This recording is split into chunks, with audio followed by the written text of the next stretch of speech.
Never trust someone just because they carry a badge. That's a lesson Derrick Coleman learned on a hot afternoon in Plano, Texas, when two men showed up at his door pretending to be HOA cops. They knocked like they owned the street. They spoke like they had power. And they carried themselves like Derrick was already guilty of something. But Derrick wasn't guilty of anything. He was guilty, in their eyes, of being black, of being outspoken, of not bowing down to a neighborhood association that liked to play God. And what they didn't know, what they could never have prepared for, was that Derrick's son was home that day. Marcus. A retired Navy SEAL. A man trained to spot danger, lies, and weakness in the blink of an eye. The moment Marcus walked into that doorway, the whole balance of power shifted. What started as an intimidation tactic turned into a standoff that pulled in neighbors, cell phone cameras, and eventually the truth about who these so-called HOA cops really were. So what exactly happened on that street? Why did they target Derrick? And how did this standoff end up changing the whole neighborhood? Let's break it down. Derrick Coleman wasn't new to Plano. He'd lived there for years, in a quiet cul-de-sac with houses that all looked like they came out of the same magazine. Perfect lawns. Matching mailboxes. Rules for everything. At first, Derrick thought the HOA was just one of those things you put up with. They sent out newsletters, collected dues, and occasionally reminded you about trash pickup days. But over time, he noticed something that gnawed at him. The rules didn't apply equally. When his white neighbor left trash cans out all week, nothing happened. When Derrick's cousin, also black, left his out for a single day, he got a fine. When white families parked extra cars in their driveways, it was overlooked. When black families did it, letters showed up within days. It wasn't just about trash cans or cars.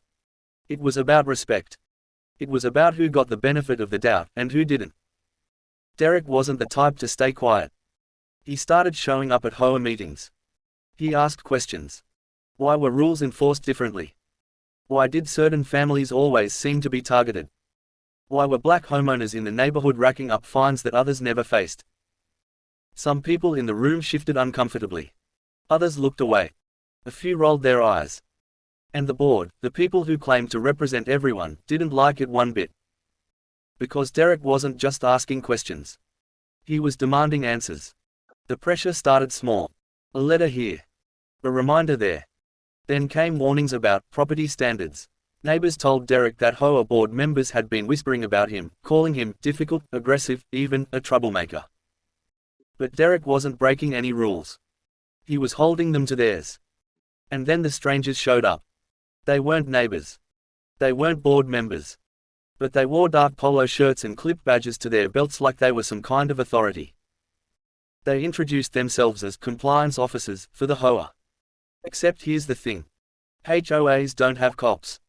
They don't have compliance officers with badges. At most, they have volunteers or hired contractors. But these guys. They wanted to look official. They wanted to look intimidating. Neighbors started whispering. Who were they really? And on that Saturday afternoon, Derrick found out firsthand. The knock on the door was sharp. Not friendly. Not neighborly. The kind of knock that makes your stomach tighten before you even answer. Derrick wiped his hands on a towel and opened the door. Two men stood there. Dark sunglasses. Cheap badges that caught the sunlight. Clipboards in their hands. Mr. Coleman, one of them asked. Yes, Derrick said slowly. We're with the HOA Enforcement Division. The words hit Derrick like static. HOA Enforcement Division. That wasn't a thing. What can I do for you? Derrick asked, keeping his tone even. The taller man smirked. We've had complaints. Your lawn's been out of compliance. Trash cans left out. Noise late at night. You know how it works. Derrick frowned. If you've got paperwork, show me. Otherwise, you're wasting my time. That's when the second man leaned in, lowering his voice. It'd be better for you if you just cooperate. We don't want this to get messy. Messy. That word wasn't casual.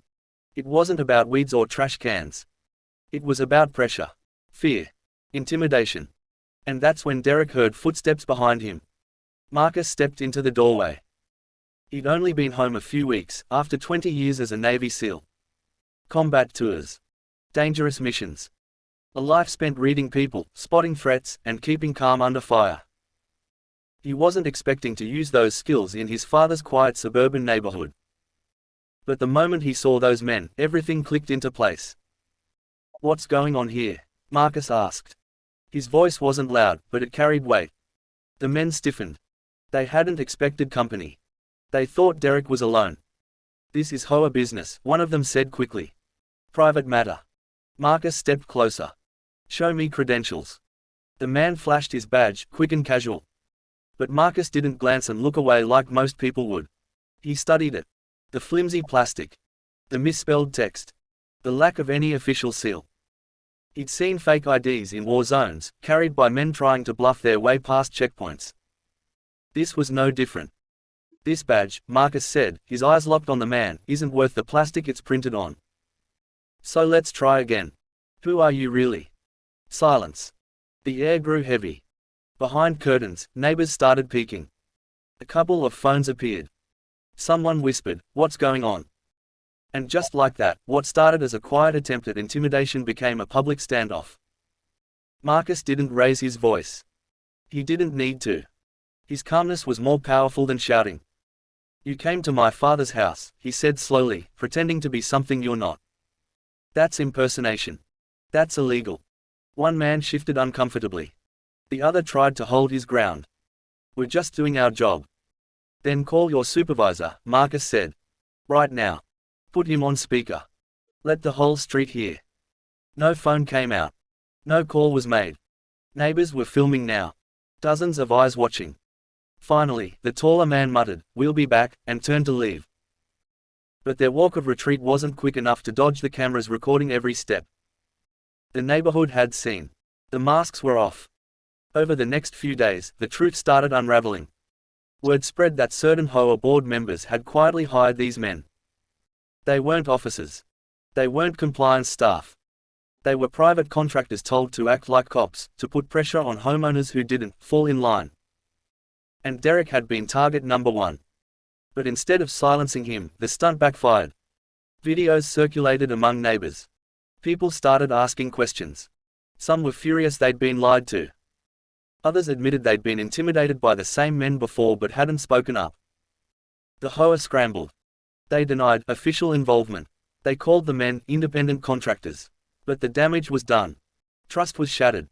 And Derrick. He wasn't scared anymore. If anything, he was louder, stronger, more determined than ever to hold the board accountable. Marcus told his dad something that stuck with him. "Bullies only win when you stay quiet.